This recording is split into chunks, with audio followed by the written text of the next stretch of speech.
formado aqui na Escola Paulista de Medicina desde 77. Aí eu fiz um ano de exército, voltei, fiz residência, mas já no terceiro ano da residência eu me candidatei a vereador de São Paulo e fui eleito. A partir daí, uma longa carreira até hoje. Fui vereador 10 anos, deputado estadual, presidente da Assembleia e estou no terceiro mandato de deputado federal.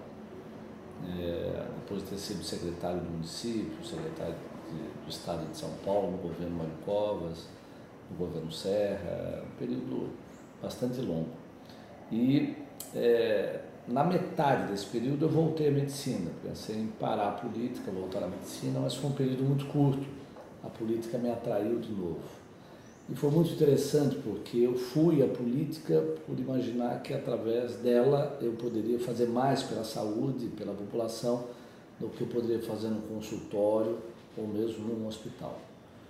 Mas de 6 meses para cá eu entrei em contato com o caso da vitamina D, com o Dr. Cícero, e eu passei a ficar muito empolgado com essas informações novas que o Cícero me trazia, com a leitura que eu comecei a fazer, com o Cello, que é um paciente também de esclerose múltipla, amigo do meu filho, que me relatou uma história impressionante, muito semelhante à sua, e como foi possível curar a esclerose múltipla. Eu tinha informações sobre esclerose múltipla, para mim não era possível essa eventualidade. E aí eu procurei o Dr. Cícero para ter mais informações aprimoradas sobre esse fato, do ponto de vista científico, e decidi voltar a fazer clínica. Fiquei tão empolgado com essa possibilidade. Então, há 3 meses estou aqui na clínica do Cícero, já atendendo pacientes, já acompanhando de perto a evolução, particularmente da esclerose múltipla e seu tratamento com vitamina D. Não, foi muito engraçado, ele me convidou desde o início a participar de tudo, da equipe, mas é aqueles cliques, né, que você fala, eu preciso entender melhor, porque é uma informação muito importante, muito preciosa, não adianta apenas eu ler, não adianta eu dar um tratamento, sendo uma ponte de veiculação dessas informações no Congresso Nacional, se eu não estiver muito próximo dos acontecimentos que se dão aqui na clínica, aqui na Vila Mariana, e se espraiam para o mundo, seja através do teu vídeo, seja através do relato que os pacientes que por aqui passam transmitem para pessoas que têm problemas semelhantes. Então, num sábado de manhã, eu estava até fazendo atividade física, estava correndo no parque, liguei para o Cícero e falei, Cícero, eu quero dar uma passadinha aí, posso? Aí ele falou, pode, claro, eu estou te esperando, já atendi os pacientes e te espero. Aí eu vim aqui e falei, desculpa os meus trajes aqui esportivos, mas eu estou vindo aqui para te pedir emprego. Eu quero trabalhar na sua clínica, quero ver de perto as maravilhas que você está me contando. E ele aceitou, me deu um emprego. E aqui estamos. Então, a partir daí, eu comecei a acompanhar as consultas, comecei a ver de perto, boa parte já da evolução, 6 meses depois de tratamento, 1 ano depois, a alta 2 anos depois. Aquilo lá foi me empolgando, eu fui recolhendo as informações, estudando, vendo a evolução dos exames, o tratamento com doses altas de vitamina D, a alegria dos pacientes, que é algo empolgante. Eu não tinha acompanhado de perto em toda a minha carreira política ou médica, eu nunca tinha acompanhado de perto tanta alegria de ver esses pacientes saindo daqui em situação muito melhor e com uma perspectiva normal de vida, ou seja, não reduzida, melhorada, normal, ou seja, uma recuperação, nos casos mais precoces, eu diria absoluta, como é seu caso.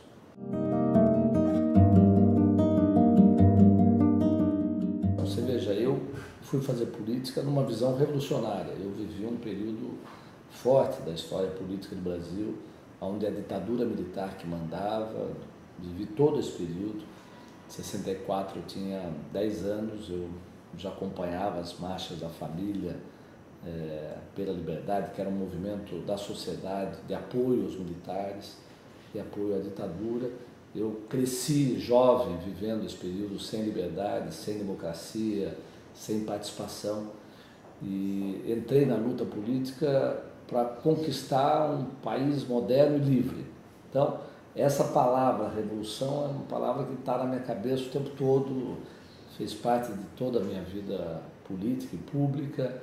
Ainda acredito nas revoluções, na revolução de comportamento, na revolução ética, na revolução cultural, na revolução estética e na revolução política, que não necessariamente é pelas armas nem pela violência, mas a mudança de comportamento dos políticos em relação à sociedade e às pessoas que eles representam.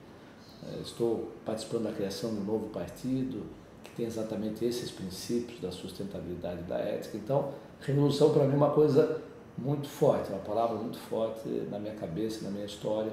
E eu, das coisas que eu vi recentemente aqui, acho que a vitamina D é uma revolução.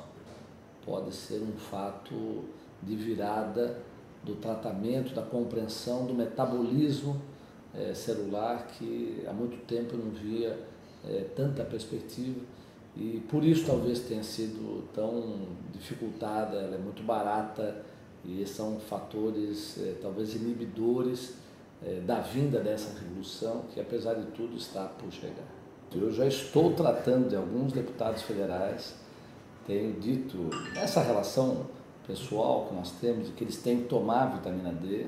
Nenhum deles tem esclerose múltipla, mas a vitamina D que mexe em todas as células do corpo, 229 genes, depende no seu metabolismo da vitamina D. Hoje, não apenas relacionado à questão do sistema ósseo-muscular, como se sabia no passado, né, do metabolismo do osso e dos músculos, mas muito no sistema imunológico, ou seja, a vitamina D, por tudo que eu tenho recebido de informação, é fundamental na formatação do sistema imunológico, portanto pode ser fundamental no tratamento de doenças autoimunes, do câncer, de doenças infecciosas, tudo isso que eu tenho acompanhado aqui na clínica e tenho fundamentado nos estudos. Tenho ouvido exatamente isso que você falou, que é muito perigoso, que não tem confirmação científica, que pode ser charlatanismo, não tem um período longo de acompanhamento que constate de forma eficiente a cura, de que precisamos fazer com cuidado, em geral somado aos outros medicamentos, ou seja, até que o Cícero é louco, ousado demais, não é bem assim, como é que vai ficar o cálcio se você der altas doses de vitamina D. E é muito interessante porque muitos médicos, diria, de formação muito qualificada, não têm essa experiência, porque é uma experiência que não tem ido para os compêndios médicos, né? No tratamento habitual, no dia a dia, ou seja, você vê com facilidade todas essas informações em centenas ou dezenas de milhares de artigos científicos publicados nos sites mais famosos, mais conhecidos, mas é incrível como essa informação não chega no dia a dia da medicina. A casuística, a experiência do Cícero, eu diria que é impressionante. Ou seja, não existe nada igual. Esses dias eu estava falando com um diretor científico de uma grande instituição de São Paulo e falei da correlação vitamina D, doenças autoimunes, falei da casuística do Cícero. Não existe nenhuma outra instituição. Do Brasil, seguramente do mundo não existe nada de tão consistente de confirmação de resultados aqui na clínica do Cícero com tratamento de altas doses de vitamina D. Então, é um impacto muito grande, ou seja, há um temor de uso de vitamina D em altas doses, particularmente por conta das eventuais consequências em relação ao cálcio.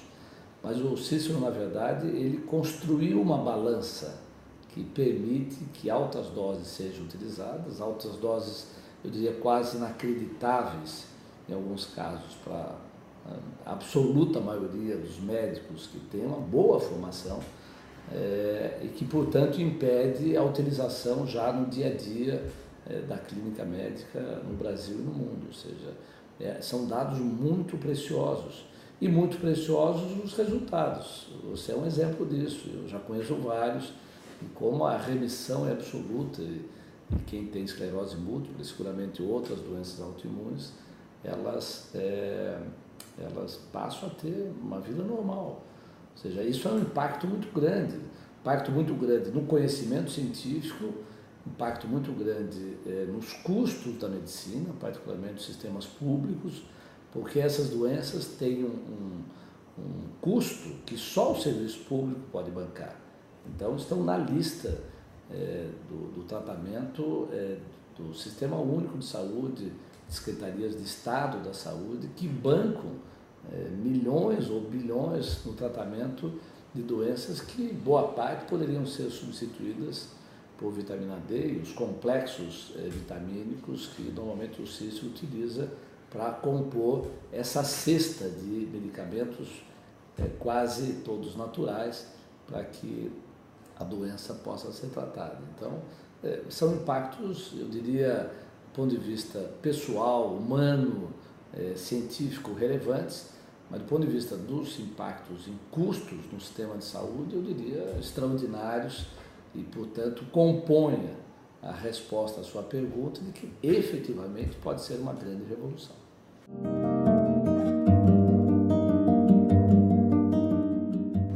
A situação já é diferente do que eu vi há um tempo atrás. Ou seja, hoje, progressivamente, começa a entrar no protocolo dos médicos a inclusão de dosagem de vitamina D no conjunto dos exames que são solicitados. Isso há um tempo atrás não existia. Até os laboratórios nem todos faziam. Você fazer a diluição para captar, inclusive, dosagens mais altas, é algo até mais recente. Então, eu diria que o pedido de dosagem de vitamina D já é uma mudança grande.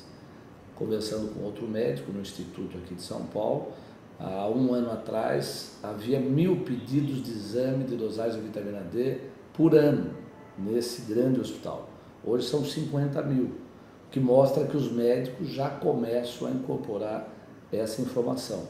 Eles já não dão, portanto, apenas a vitamina D no complexo vitamínico, que são dosagens muito pequenas, mas já identificam a vitamina D de forma diferenciada. Isso é um dado relevante. Outro dado relevante é o fato de na farmácia não ter a dosagem, né? O remédio, 400 unidades por gota, mostra que é uma dosagem muito aquém daquilo que o cidadão precisaria, que são 10.000 unidades, equivalente a uma boa exposição do sol. Há um outro problema grave que nós não comentamos, que é essa questão do sol, ou seja, as pessoas fogem do sol. Sol, que é o símbolo da vida, símbolo da terra, né, símbolo da existência da vida na terra, hoje é o bicho-papão das pessoas por conta dessa neurose absolutamente exagerada do câncer de pele, que fez com que as pessoas fugissem do sol ou, ao se exporem, sempre com protetor solar que impede a produção de vitamina D. Ou seja, eu diria que tem um conjunto de desinformações que faz com que se confirme a hipótese de pandemia, né, uma epidemia planetária de hipovitaminose D que tem que ser combatida. Desde que eu comecei a contactar essas informações, eu tenho pensado do ponto de vista público do Congresso Nacional o que é possível em termos de uma lei que possa fazer com que o cidadão retome a sua exposição ao sol como um fato natural, com todas as informações, para que não haja preocupações em relação, com todas as informações, para que não haja preocupação em relação ao que se convencionou de que sol é câncer de pele. Nós temos que voltar a informar mais adequadamente, para que ele tenha controles e limites, para que não haja uma exposição excessiva. Então, o projeto trata um pouco disso, ou seja, fazendo com que em áreas de atividade confinada, como fábricas, comércio, shopping centers, a maioria dos trabalhadores hoje não tem nenhuma exposição ao sol, porque entram às 8, saem para almoçar, em geral muito bem vestidos, ou dentro das próprias empresas, nos refeitórios, e, portanto, saem às 6 da tarde e não terão exposição ao sol durante longos períodos, às vezes o ano inteiro. Então, para trabalhadores, para estudantes, Hoje em dia o pátio da escola já não existe mais, são ginásios fechados, né? E não existe a preocupação em relação ao sol, mas apenas o recreio para fazer o intervalo das aulas, ou em presídios, ou em hospitais, fazer com que as pessoas que vivem confinadas tenham a exposição mínima ao sol para que a vitamina D possa ser produzida e com isso possam ter o seu metabolismo e a sua fisiologia correta, adequada.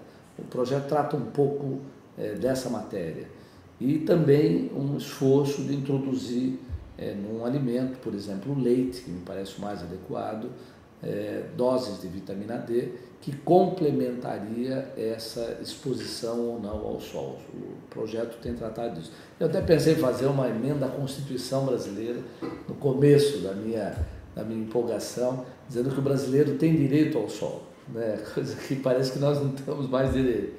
Mas nós pensamos, melhor, então nós vamos dar entrada a um projeto de lei que resgate o tempo ao sol, exposição ao sol e também a introdução da vitamina D, possivelmente no leite a ser consumido pela população.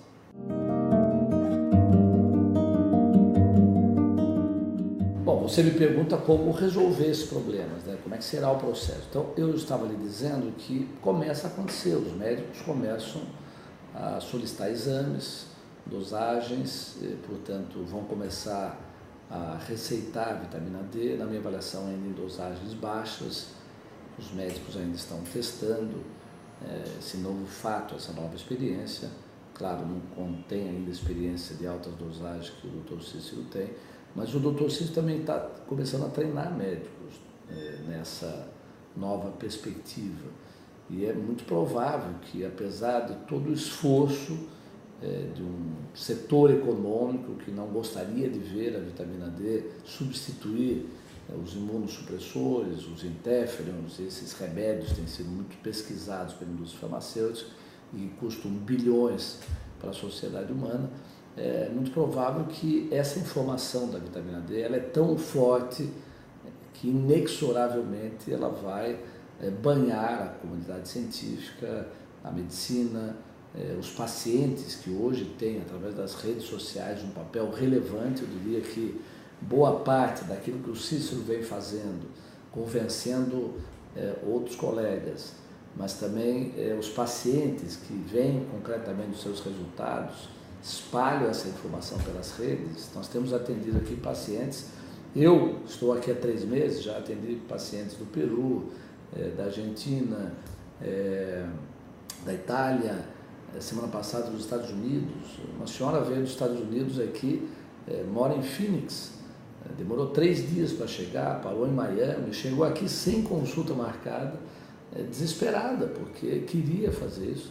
Entrou de cadeira de rodas chorando, saiu, claro, de cadeira de rodas ainda, mas com uma expectativa, uma esperança enorme, e relata essa experiência para o seu médico nos Estados Unidos, que, segundo ela, não tinha nenhuma informação sobre vitamina D. E deu 2.000 unidades com pressão dela, mas achou que era muito, e disse para ela, ó, a hora que chegar no nível normal de dosagem, você pare a vitamina D, não continue tomando mais, porque ela é muito perigosa. Você imagina, nos Estados Unidos, que é o centro da inovação, da pesquisa científica, a informação do médico é desse nível, mostra que ainda há um longo trajeto a ser percorrido. Eu acho que são 3 questões. Primeiro nós voltarmos a considerar o sol um grande aliado e um grande amigo, na dose e na exposição adequada. Talvez um grande acordo com os dermatologistas, compreendendo que nem ao céu e nem à terra, ou seja, há um intermediário correto e adequado. É o que o projeto propõe. O segundo é introduzir na alimentação. E o terceiro, que é o que você coloca, como é que pode haver, dentro do sistema de saúde, facilidades de acesso à vitamina D quando receitada em pacientes, particularmente de doenças autoimunes. Ou seja, já há um abaixo-assinado correndo em relação a isso para um projeto de iniciativa popular, que eu acho muito boa, que nós poderíamos apresentar também, mas é bom que a sociedade se mobilize para mostrar que tem um movimento favorável a isso, e a vitamina D realmente ser um remédio para tratamento das doenças de fácil acesso no sistema de saúde, seja nas farmácias, que hoje não tem. Hoje vitamina D tem em qualquer supermercado americano, no Walgreens, na Whole Foods, né? Ou seja, qualquer supermercado você acha nas prateleiras dosagem de vitamina D de 500, de 1.000, de 2.000, de 5.000, de 10.000, até de 20.000, mostrando que não é tão complexo como ainda nós brasileiros pensamos, né? As gotas que tem nas farmácias são insuficientes. Então, tem que haver a liberação disso no mercado brasileiro, dosagens pequenas, médias e grandes, para que o consumo seja facilitado. E, como você disse, o sistema de saúde fornecer àquela população que não pode pagar, mas isso é um conjunto, não adianta existir a vitamina D no receituário do Sistema Único de Saúde se os médicos não receitarem. Ou seja, eles vão ter que também começar a compreender que a vitamina D ou talvez possa ser, um dos remédios, um dos tratamentos, ou eu diria, quase um alimento absolutamente insubstituível e que hoje deveria fazer parte da vida moderna. O que eu queria dizer, Daniel, é o seguinte: